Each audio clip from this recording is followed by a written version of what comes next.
Hello, everybody, and welcome to Geopolitical Trends, where truth matters. I gotta start with some bad news. YouTube, if you are listening, why did you take down my content on the community post? It was nothing there. I just my community that I care for, and I wanted to warn them. Simple as that.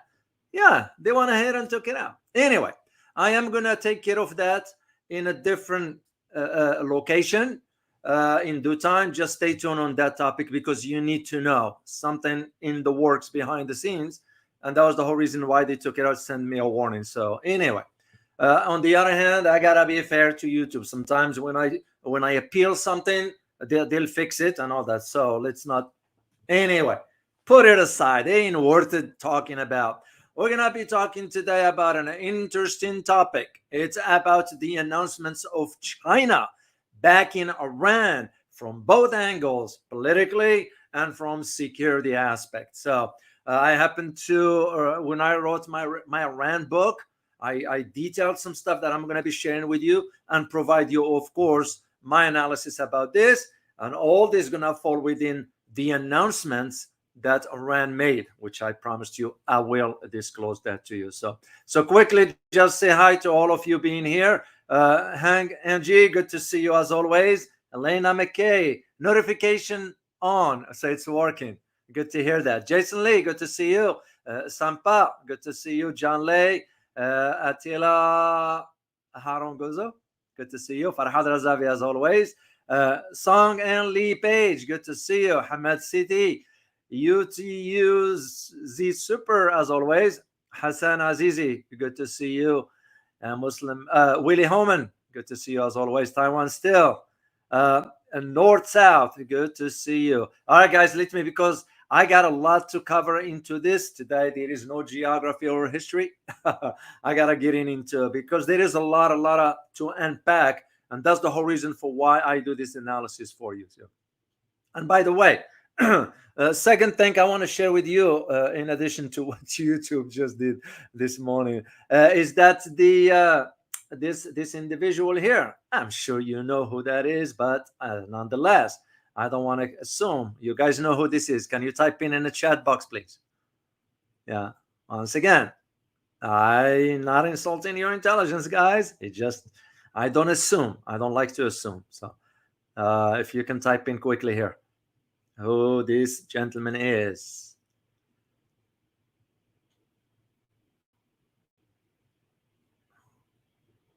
YT, you got it. Shino Tong, you got it. Sam Karina, you got it. Hairless Ape, you got it. That's Japan's Prime Minister Shinzo. I'm not Shinzo Abe. Shinzo Abe was assassinated. Fumio Kishida. That's what it is. So what's important about it is that he just announced his resignation. So he's gonna resign, I think, starting in September, if I'm not mistaken.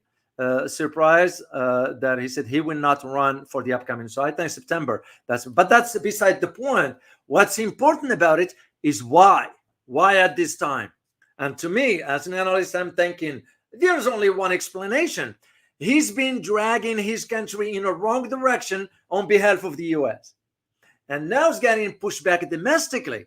So basically, what he wants to do is he wants to save his skin, not some sort of encounter or experience the same fate as Shinzo Abe. You don't know what happened to Shinzo Abe. He was assassinated. So that's, to me, where I see it going, because the policies he embarked on were in the wrong direction, taking Japan in the wrong direction more than it already is. And that's probably why he is stepping down, or forced to step down. So they will never disclose that anyway. All right, let's get into our topic here. I'm going to be providing you analysis about what is the significance of this. As a matter of fact, I have the questions for you. I prepared them right here, guys. The questions we need to ask is, first of all, why is China declaring its support publicly? China does things quietly sometimes. And for something like this, they could have stayed quiet about it. Beijing could have stayed quiet. Who's going to know? But that's not how it works. And this is why we need to ask questions. What? Why now? Second question is, what message is China sending? And if it is a message, to whom? We all know. So third question is, what is China's strategic calculations? China is not doing this in a vacuum. There is a strategic calculations from two angles. One is economic and the other one is geopolitical. And I'm going to tackle those two aspects of it. And the fourth question, which to me, again, thinking outside the box, the possibility is there. Could the conflict in Gaza will lead China, Russia, and Iran into a formal, that's the key word, formal military alliance? Again, when I share with you what I wrote in my Iran book about China and Iran, it will make you think in those terms. And those are the aspects that I'm going to be addressing. Then I have a question for you.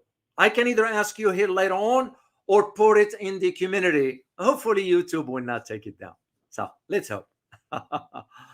Anyway, all right. I had a chance, as I mentioned, to read an article. I do read a lot before I'll come on the air and share my knowledge with you and reaction to articles and my analysis, most of it all. Had a chance to read an article by Ethan Wang and Kevin Krolicki. I hope I pronounce it correctly. So, the article was sort of spot on as far as the framework of what an article had to be. However, it didn't go into the depth of really what's behind all this behind the scenes. And then it's understandably so. Those are authors of the article. They are not an analyst. They are sort of journalists, if I may use the term. And there is quite a difference there. So, but here's the thing. China's support, and this is the word from Mr. Wang Yi, Chinese foreign minister. I have a picture of him, by the way. Very smart individual, well-spoken. I listen to him a lot with the translation and so forth. So I consider him a statement. If I have a wish, is to interview him one day. So that's just a wish. So what he said was, and I quote, China supports Iran. And listen carefully, guys, because those words are measured.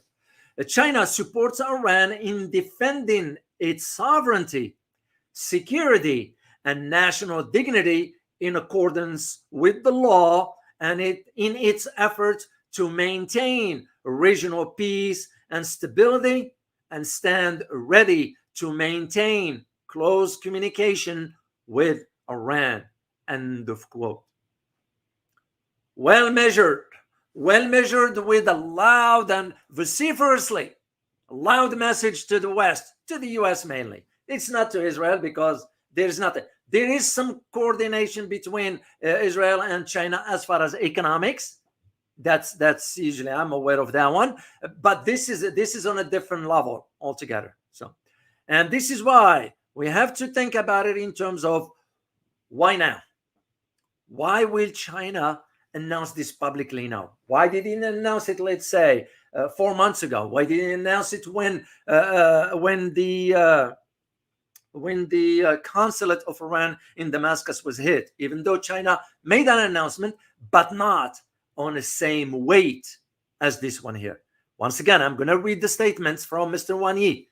China, unquote, China supports Iran in defending its sovereignty, security, and a national dignity in accordance with the law, and in its efforts to maintain regional peace and stability and stand ready to maintain close communication with Iran. End of quote. So, putting my geopolitical hat on, when I read the last part, to maintain close communication, it tells me the message right there that China is going to step forward in supporting Iran. How? We don't know yet.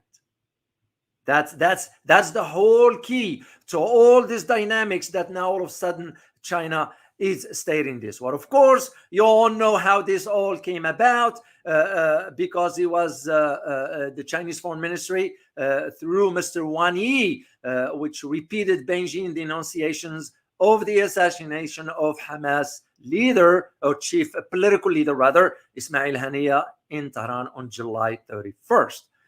And even the Chinese Foreign Ministry went as far as saying that the strike itself has violated Iran's sovereignty and threatened the regional stability because it happened on Iranian territory. So that is what's important about all this one here. So now we need to understand how all this happening within a certain context. Well, one of them has to do with, and I have a clip for you I'm going to share with you shortly here. As I said, have to understand within the sphere of Iran's historical and contentious announcements, that is. Why? It's because Iran has been able to achieve certain advancements in weaponry. Those are domestically indigenous production, that is. So, and all this has to do with this particular, and I'm going to show you an image here, and I'll detail later on for you the announcement about it and all that stuff. What are you looking at? You're looking at Fatah. Fatah, the Arabic term for it, or Fatah. Fatah is a nuclear submarine. These are small size submarines. But the fact that Iran developed a nuclear submarine, it changes the calculations for all parties involved. And I will get into all this. But first, let's listen to this particular clip here. And we'll just go from there. Share screen. And it's going to be just very, very short. And I got it through another video when I found it last time. All right, where is it? Yeah, it's right here. Bear with me, guys. 47.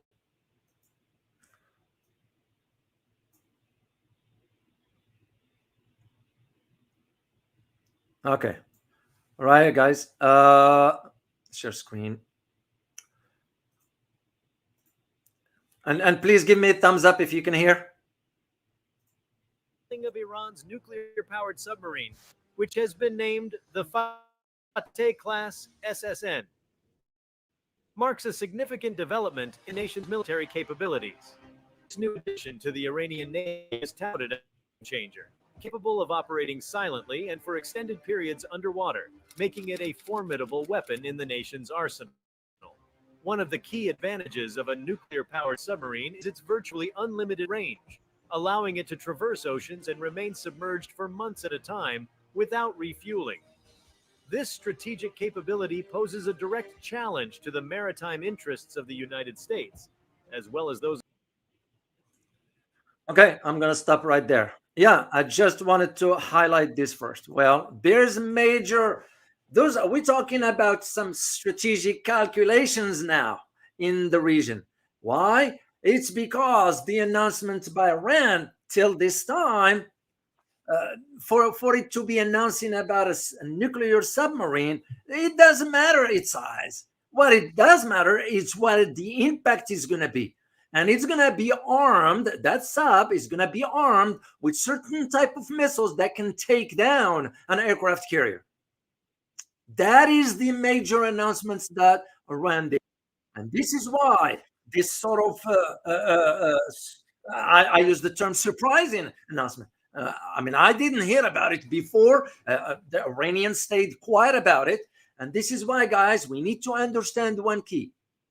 There's always a strategic calculation before you embark on any act, be it in this case, Iran retaliating against or attacking Israel, being about announcements like this. There's always a strategic calculations for this. So for us, we tend to want to see things happen quickly. It doesn't work this way when it comes down to geopolitics, because there are so many moving parts and calculations that any country will have to take into consideration. Take the example of China. Why will China announce its support publicly for both the sovereignty and the security of Iran today, but not 4 months ago? It's all about the calculation, the strategic aspects of it. And with the Rand's announcements about these nuclear submarines, what you're looking at now is that the balance of power in West Asia or Middle East, that is now going to be shifting beyond the US control. Well, the US doesn't have any control anymore because our influence in the region is waning down. And this is why you are hearing from some Arab countries saying to the US, you will not launch any attack against Iran from our territory. But of course, you can't trust those Arab countries anyway. You know, they'll tell you one thing and stab you in the back. We're talking about the leaders, not the people. So, and this is where now you're going to be thinking about the naval warfare, how it's going to be, and place it within China's announcement. Well, if you know anything about China's naval capability, it begs the question, how will China intend to support the sovereignty and security of Iran? Those to me are very, very, very interesting aspects of it. And I need to share something with you also about let me share a picture about this nuclear sub. Then I'll detail some other stuff later on. The Fatah or Fatah, the nuclear sub, now there are those that argue that, well, this is small, whatever. Yes, it is. It is. Nobody's denying this. However, as small as it might be, it still can pose a serious threat in close quarters.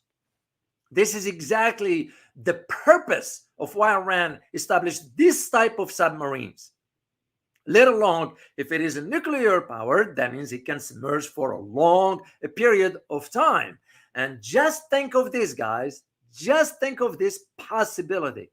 You all know China developed some very advanced sonars when it comes down to detecting the presence of submarines and so forth. Can you imagine if China provided Iran with this technology? I don't see it happening now because this is new for China. Why China will turn around and give it to Iran? It doesn't work that way. But it's just hypothetical, sort of indulge me for a second here.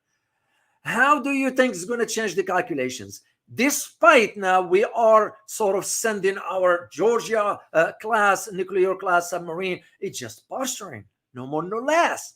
I mean, we couldn't even defeat those in Afghanistan. It's not a laughing matter. We couldn't beat those ones in Afghanistan without saying the names here. What makes us think that we're going to sort of try to intimidate? Because that's what it is. Nothing but intimidation. Ain't not going to work. Ain't going to work. So, and this is where I'm arguing with the Chinese advancements in the sonar system. Just imagine the combination of this. Now there is one key aspect that I need you to know. Because one thing is for sure is that Iran's naval capabilities are growing. Iran does have a substantial navy or naval assets that they can deploy. So, and this is why in the Strait of Hormuz, when I wish I had a map for it, the Strait. Let me see if I have one old picture. I don't know if this will show it. No, that's not the right one. Yeah, we want to say I didn't. I'm sorry, I forgot to have that one. But if you think about the very tiny Strait of Hormuz, how tiny that is, the idea of how Iran has already placed underwater sort of type of weapons. All I know personally is that they have the capability of this sinking whatever vessels or big ship and so forth, a military one that is. So that tells me those are very, very powerful type of weapons. You can fill in the blank here. I know YouTube doesn't like this word, so and this is where the issue, not the issue rather, but where I see the challenges that's going to come forward. Because when you think about this particular sub right here, let me put it back up again. Right there. When you think about this again, this is only about 150 meter long. So and put about, based on the specs that I read, and I will provide you the link, guys, to all this, about around 600 tons. That's how much it weighs. So, but to Iran is considered one of the biggest, but in comparison to what we have, for example, no, it's very, very small. But nonetheless, it's not about that. It's about the impact it could have. Because when you think about this type of submarines, the little that I know about submarine technology, whatever, that this one, this particular one, lacks the vertical launch tubes in it because it's very small. That's all it's made for. It's nothing substantive that is going to be moving forward with that. Now, the only thing that I have read somewhere is that why does Iran use diesel electric submarines instead of nuclears? So this is in contrast to the U.S. Navy nuclear submarines, because most of ours, the offensive ones, those are nuclear. Here is the thing. The diesel submarines, based on my little research that I did on this, have limited range. This is why they developed this nuclear submarine, because it can stay submerged for a long period of time. So, and they are virtually undetectable. So unless they are moving, this is where the distinction between the two. If they are moving, unless you have an advanced radar system, you won't, a sonar rather, you won't be able to detect it. And that's exactly what China developed. So, and one thing that I want to share with you also, one of those announcements that I told you I'm going to keep till we have the live, is that Iran now is in the process. Yes. And I checked on this. It is in process of developing atomic submarines. The dynamics have changed. And that's, once again, when I put the statements of China as far as backing Iran on both sovereignty and security, that tells me, personally, that tells me Iran can count on China's commitment or support. Second, China realized that communication with Iran, China was informed that Iran has developed some types of weapons that can repel or challenge the US. That's the only way I see it. So as to the atomic submarines, it's going to take time, but it will happen. So now this leads me to talk about the US nukes now.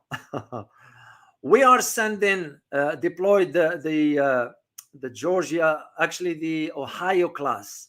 There is an entire class of this. And so the Secretary of Defense, Austin, sort of issued the order for the deployments, excuse me, of guided missile submarines to the region. It's posturing. That's, in my opinion, how it is. Yes, of course, he has to say this is for the defense of Israel. No.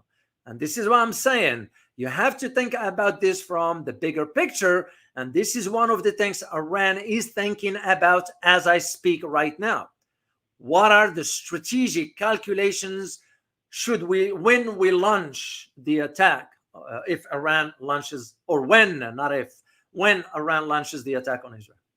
We already started to see that both the Hezbollah and the Qassam, or Hamas, that is, have already launched two missiles rather, in Tel Aviv. I have a picture of those ones here, and it was confirmed because I checked. So I will not say something if I can't confirm it. So, and this is why, one of the reasons why the US decided to send all this one here. And why? Because the US understand that Israel won't be able to handle this on its own. It can't. It does not have the capabilities to do so. Doesn't have the assets needed to do so. So what's going to happen is the US will have to come to its support. It's back to the question of what is our interest into all this. Well, of course, you know what our interest is. Fomenting more tensions in the region is because we don't want the rapprochement or the close partnership between Iran, Russia, and China. That is one of the whole aspects of it. So the Georgia class, which is a nuclear powered submarine, was already in the Mediterranean, and from the Mediterranean was dispatched to head out to the region. So, and the idea of let me see something here, because I need to make sure you have the full picture of all this one here. The Georgia class, that is the picture you are, if there is a picture there. I didn't put it right here. This one here, guys. This is Georgia class. But Georgia, they are sort of falls under the nuclear-powered Ohio class Navy submarines. So, and all this one, again, when an aircraft carrier moves, the submarine will have to move with it as well to maintain reconnaissance, to maintain sort of espionage and so forth. That's just part of the platform we tend to use, but also is for posturing when you see. But again, Iranians not going to be intimidated by this. I guarantee you that. It's because we don't know what other capabilities Iran has, let alone that Russia has deployed already, or sent rather, some advanced systems to Iran. I got a picture of this Iran marshes here. Very, very interesting, sophisticated one that's been deployed. And this one was displayed in Moscow, by the way. So all this falls within the argument that for Iran to be thinking in terms of, for the US rather, to be thinking, well, we're going to send our aircraft carrier and intimidate them. No, it's not going to work. That era is gone. And this is why it gives me sort of confidence in what I'm saying. And again, it's my own statement, my own opinion. For China to come forward and announce this, there has to be something tangible as far as Iran communicating with China that we have XYZ. Therefore, China saying, yes, we feel comfortable enough to move forward. But also China has its own strategic calculations, and rightly so. And this is one of the key that I need you to understand, guys. Even for Russia, that end up sending its own weapons to Iran. I came across some information that suggests, which was, I think, they got declassified by the Russians. Why now? I don't know. I don't have an answer to that. All I know is that for Russia, some of its plans, part of the training they conducted way back, and they stayed mum about it, is that it trained on the capability of striking UK, Britain cities with a nuclear missile. That's how, sort of, when I read the declassified one, it demonstrated that one. That's to me was the very, very, very, because what the Russian did is they prepared the list. We do the same. The last time it was an issue with Iran, the Pentagon had to sort of put the list together as to what the targets are. And the first one on the menu, we call it the menu, at the top was carpet bombing. Now, wasn't tactical nuclear part of that calculations? Yes, it was. That was back then. Of course, that after that, it was shelved. That plan was shelved and didn't. Now, the ones that I came across, and I will provide you the link so you can take a look for yourself, is that this particular, as declassified documents, sort of the Russians looking at it in terms of a preemptive, because we all know what the UK now is saying, right? Regarding the Ukraine aspects, or even attacking Russia for that matter. So to Iran and China, the calculations are different, very, very, very different, because you're going to have to think about the economic aspects of it, and of course geopolitics. This is a picture of President Xi with the Supreme Leader Ali Khamenei. This is an old picture, by the way, guys. It's not recent. It's an old picture. I just found one and put that in. So. So when we think in terms of the idea of why all of a sudden China will end up publicly announcing this, it's because it is committed to now ensuring that there's stability in the region. Because remember, China has been working hard behind closed doors for that agreement between Iran and Saudi Arabia. So why should all its hard work be wasted? They're going to have to do whatever needs to be done to ensure that their interests are protected, meaning China in this case. And this is where my own analysis that I disclosed in my Iran book, which, by the way, I just uploaded for those who might be interested in buying a copy of it. It's like $15 or whatever.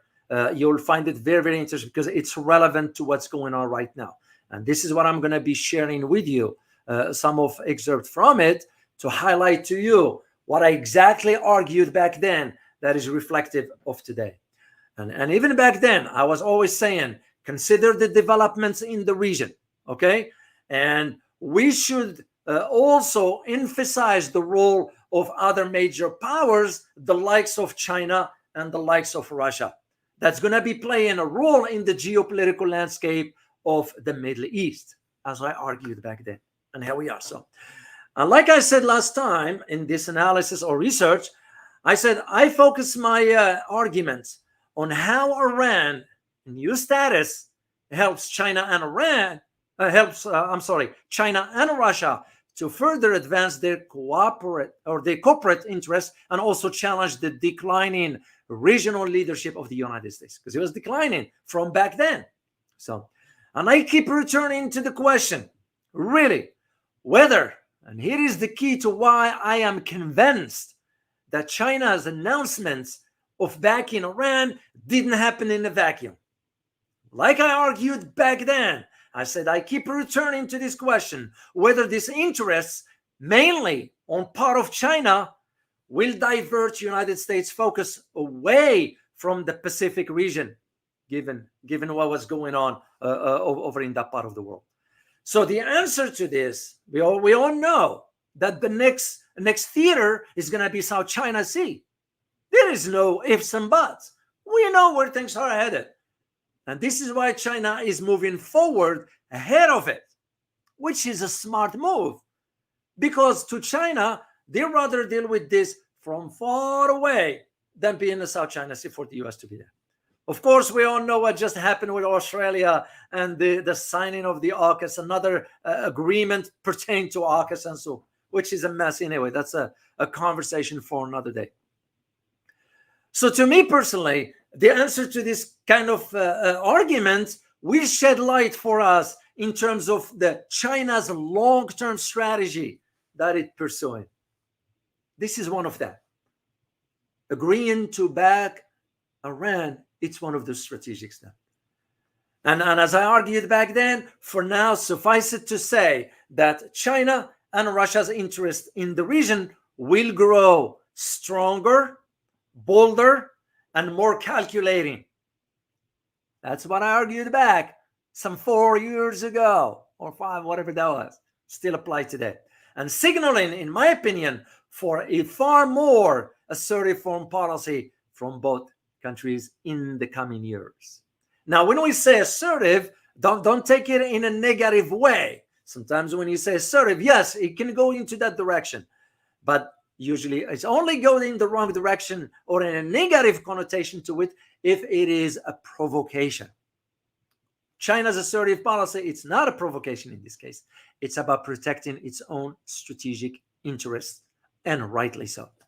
And like I argued back then, regarding China, observers have noticed in recent years the increased economic, military, and political footprints in the region, West Asia or Middle East, that is. So, and this pursuit, as I argued, stems from two main things, in my opinion. One is China's need for access to energy sources, mainly in Saudi Arabia and Iran, given their proximity, given its proximity rather to the Caspian Sea. And number two is that the Caspian Sea and Turkey, of course, on that end. And number two is that China's economic involvement in the region facilitate expansion of its political sphere of influence. This is, guys, why am I sharing this with you? Is to highlight to you the changes within the geopolitical landscape. That shift from a unipolar to a multipolar is now displayed before us to see how major powers like China intends to play its role in it. Because for the US, it's done for. It becomes now the question that I am asking is what kind of role China is going to play in this 21st century in the new geopolitical landscape. And it's a fair question. So, because here is the thing about all China's moves that did back then, and I connected to China's recent statements, all this, for me personally, it tells me one particular aspect, and is that China's projecting to the region and the world for that matter, the perception of its ability to, one, challenge American leadership in the region, and second, protect its interests. The same way we've been doing. So that's the way. And this is why I argued back then, and I still stand by my statement for the United States and the collective West. They shouldn't be thinking, they shouldn't be thinking that China's going to back down. There is one reason if the thinking persists in the West, because they never expect to see where China is today. Because the mindset in the West still thinking about China of 30, 40 years ago. Because if you go 30 or 40 years ago, China would have not made statement like it did today about backing Iran. That's part of the shift that I need you to grasp. And this is why the West collective didn't expect where China's going to be economically, politically, and diplomatically. That's how I see it. And I remember, I quote at that time was the Secretary of Treasury, Henry Paulson, who was the head of Sachs, I think, Goldman Sachs. So what did he say back then? And I kept the quote for you. It's in the book for those whom I end up buying the book. You guys can read it there, but I'll share it with the community here. He said, and I quote, 40 years ago, most Americans wouldn't have imagined owing China 1 red cent. Now it is the US's biggest creditor, owing just under $1.3 trillion of our government's debt. It is enough to make the head spin, or for Americans to wonder how the world got turned upside down so fast. End of quote.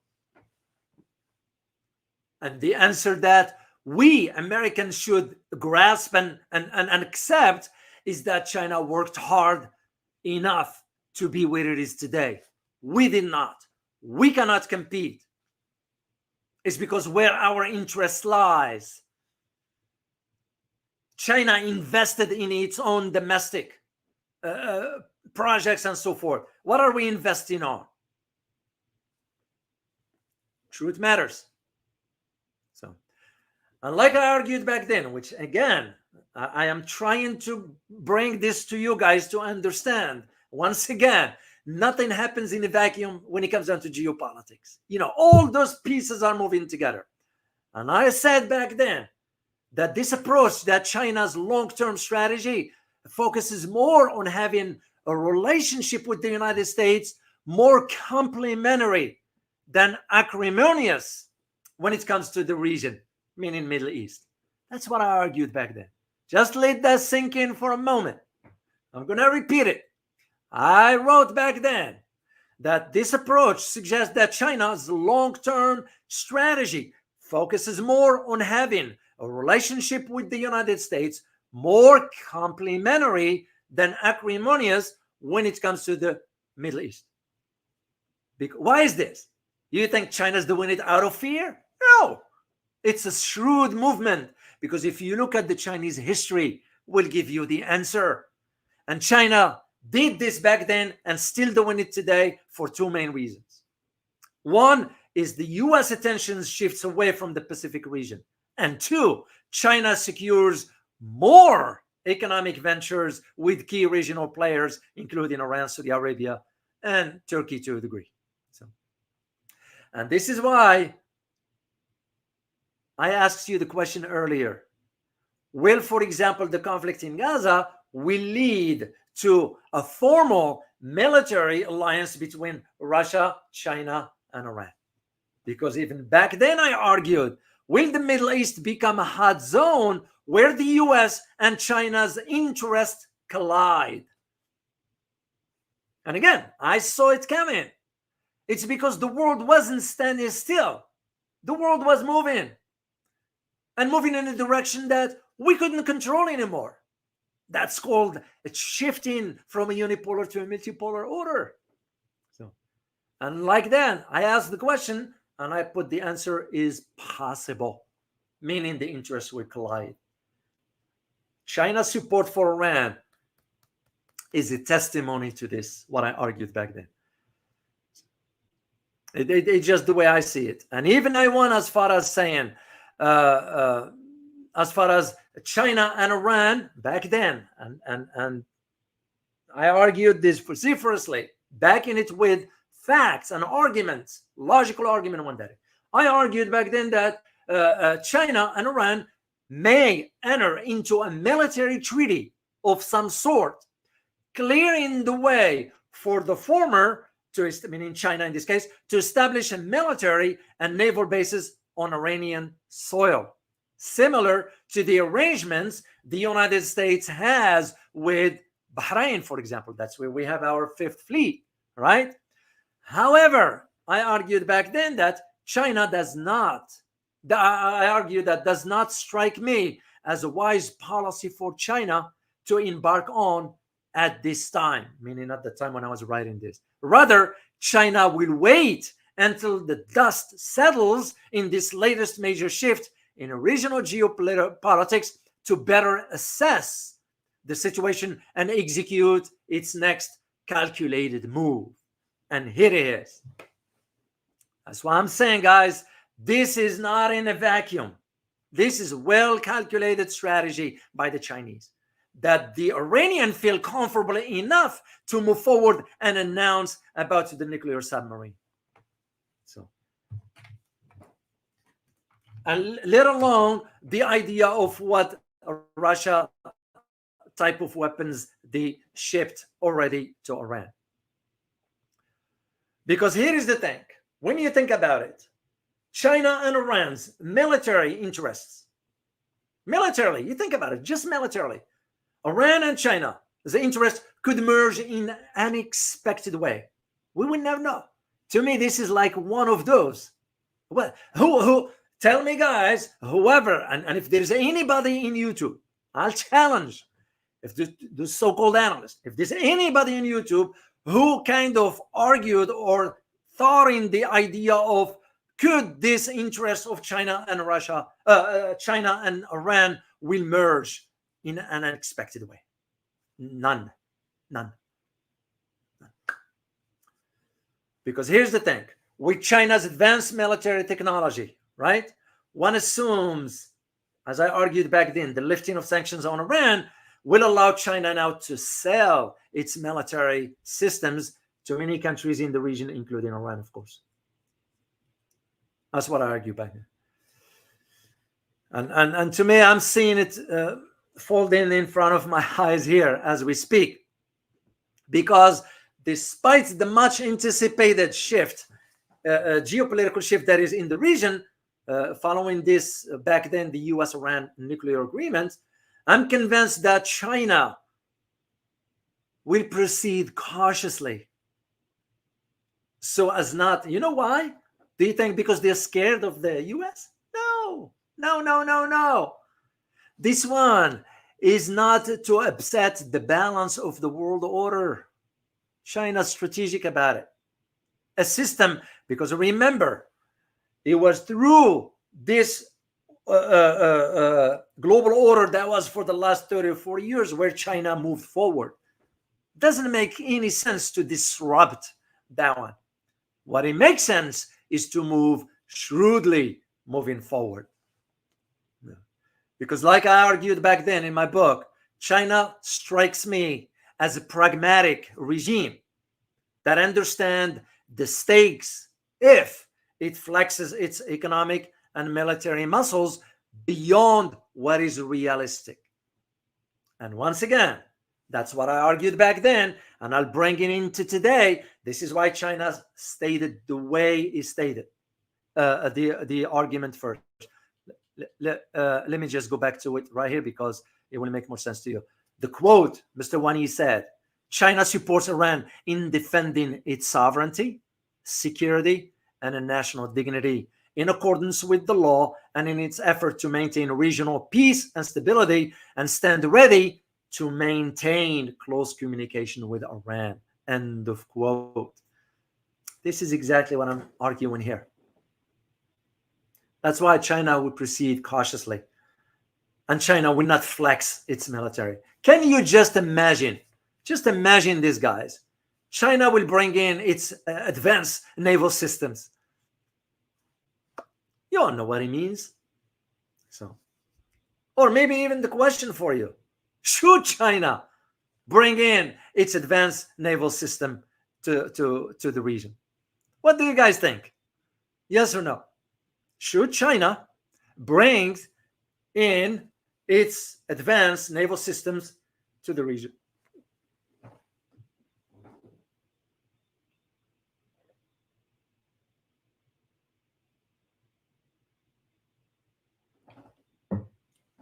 Excuse me. And by the way, guys, make sure to prepare a question or two. Let me see your answer. Oh, I saw someone here. Oh, Boone. Good to see you, Boone. Interesting time we live in.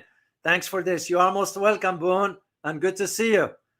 I know I haven't seen you for a while, but I know why. So good to see you, Boone. Let me see your answer, guys.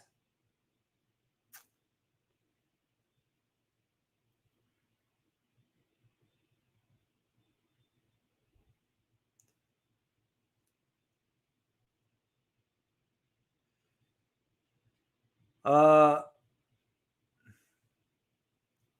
yeah. I don't see the answer. Oh, Dragon 52. Thank you very much for your super sticker. Truly appreciate you, man.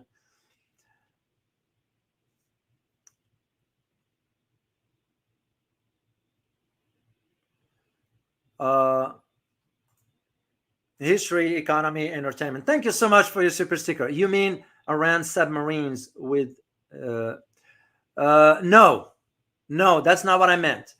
What I meant is a submarines that is nuclear powered. That's not what I meant. It's not the weapon.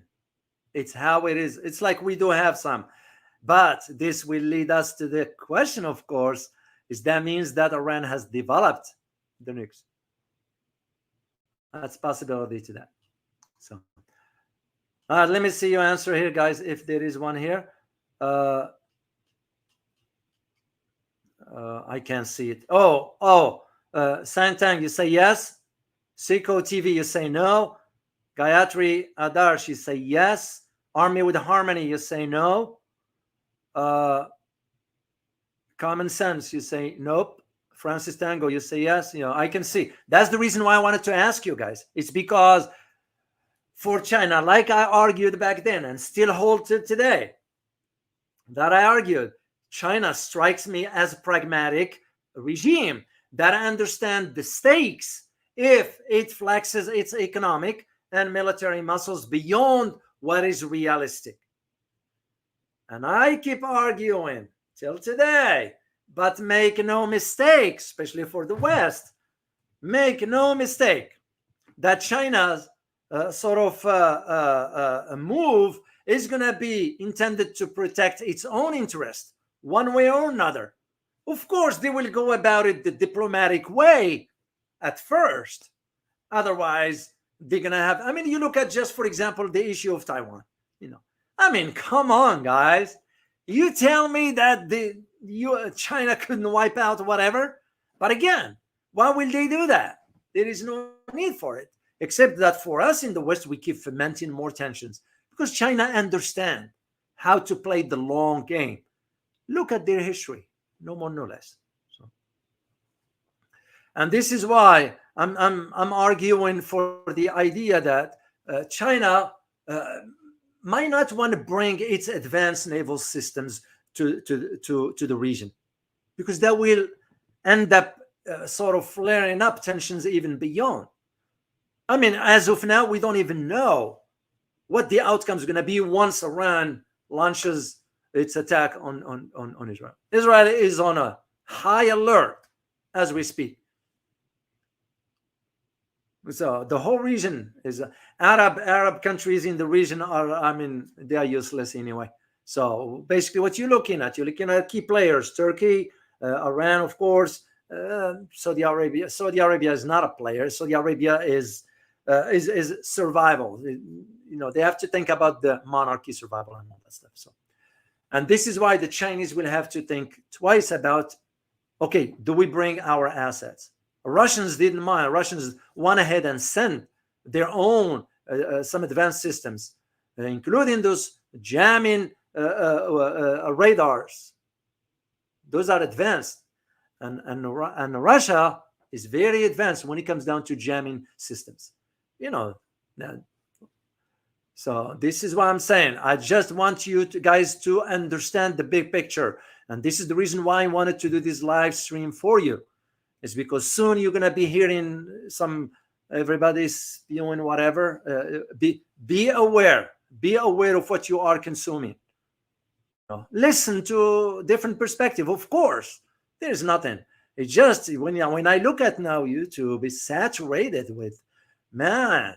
I mean, come on, you guys, whomever, please, to those who have channels and all that, make sense of what you are talking about. That's all I can say. So, and this is again where you're going to have to understand, and that to me was reflective through your answers when I asked that question: should China bring in? Almost 50-50. That between those who say yes and those who say no, and that gives me hope. You know what it gives me hope in you, for you to understand rationally, because a decision like this cannot fall under the emotions. I'm going to be doing a video for you guys soon, which, by the way, I did a posting on the community as far as the YouTube let it be, but I asked you the question about the psychology of geopolitics. So I intend to do one, and I wanted to highlight to you some very, very important aspects of you to understand this dynamics. And why is this important? It's like when I did the survey. Where is the survey? Yeah, and thank you for answering that, by the way.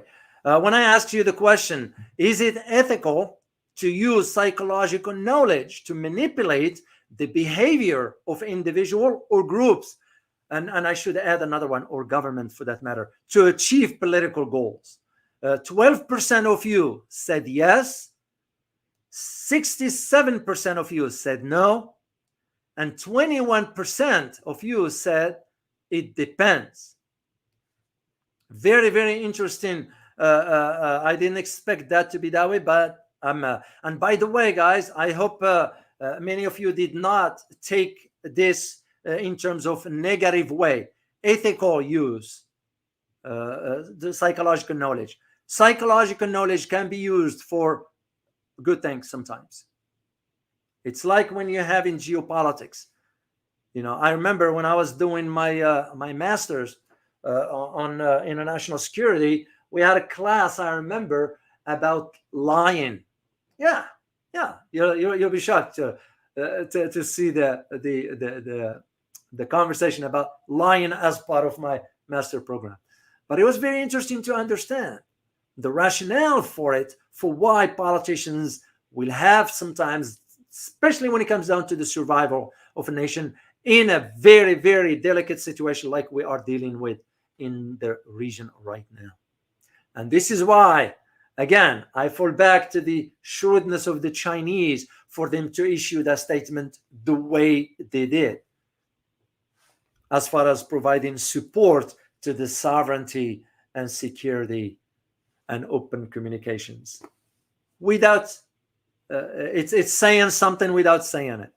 That's basically what it was. So, all right, guys, that's all I have to share with you here. I am gonna go check your questions. Thank you all for being here. It's very, very interesting. And I'm gonna be looking at some other stories for you. And again, I'll make some videos for you guys, and we'll just go from there. So, all right, let me see a question. And by the way, I want to say, Army with Harmony, I want to say thank you for your buying me tea. I truly, truly appreciate you for that. Someone also did the PayPal. And Danny, thank you very much, Danny. I truly appreciate you. And Ramzi Abdurrahman, your generosity means a lot to me. Your gesture means a lot to me. It's not the amount. And I'm very grateful. So thank you all for your continued support. So here is the link for those who wants to support my upcoming Asia trip. And yes, it is. Once again, there are some of you who said, why didn't you go to Asia yet? It's not the right time. Just ask Boone. He just came back from there. You don't want to travel at this time. It's summer, especially in July, August time frame. That is and again, I have my reasons for why but the trip's still on, of course. All right, let me take a question or two from you guys, and we just go from there. Once again, I want to say thank you to Boone for your super sticker. Truly appreciate you. Dragon, thank you very much for your super sticker. History, once again, appreciate you for your super sticker. And Joseph, Danielle, thank you very much for your super sticker. Truly appreciate you. All right, guys, let me take a question or two from you, and we'll just go from there.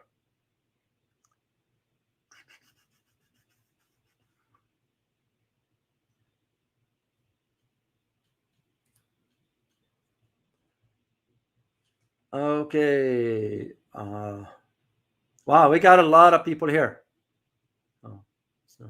And I take this opportunity to let you know how much I appreciate you guys keeping the conversation civil here. I know last time I had to remove one individual because I will not allow that kind of stuff. But what you do? Human nature. We humans are very complicated creatures. Very, very, very, very. So.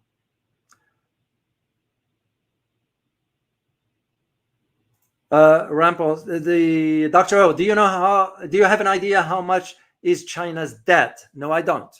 And I'd be happy to take a look at that. But at least one thing I am certain of is not in comparison to what we have. Because remember, did you know part of why China is where it is today is because the surpluses they had back then, they went ahead and reinvested inside the country. Which, like what you do with your business. If you have a business and you make a profit, what do? You go and buy an expensive car and just some silly stuff, or you go and reinvest in your business. And that's what China did back then, in my opinion. So, let me see next question, if there is one here.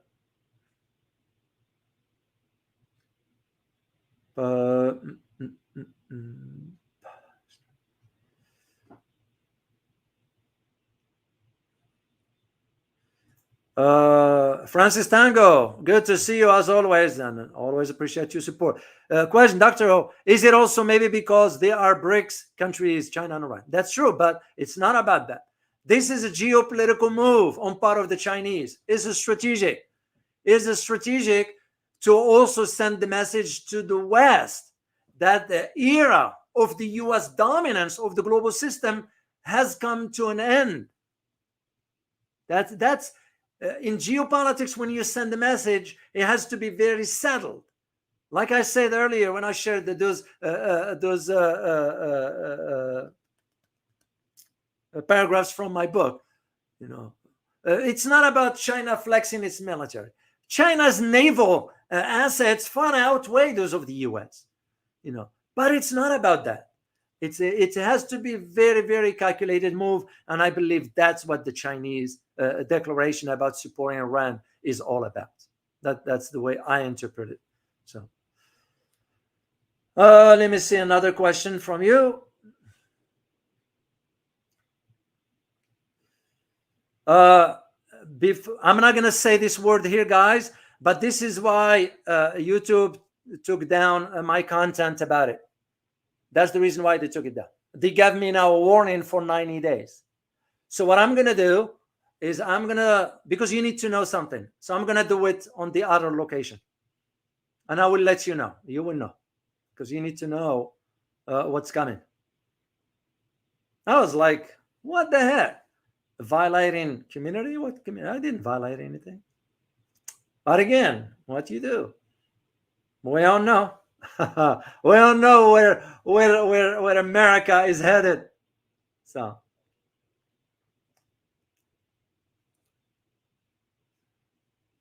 okay, let me see. One last question.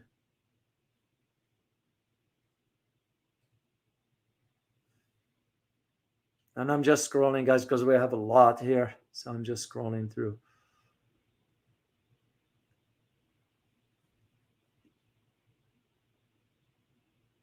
Very, very interesting statement here from Johan Slam. China has given Iran Sansu. Well, I mean, I'll tell you, in West Point, the military academy, they do teach the Sansu, the art of war. But again, you can teach that, but if you don't understand the history of China, it's useless. So, because it's just this scheme on the surface.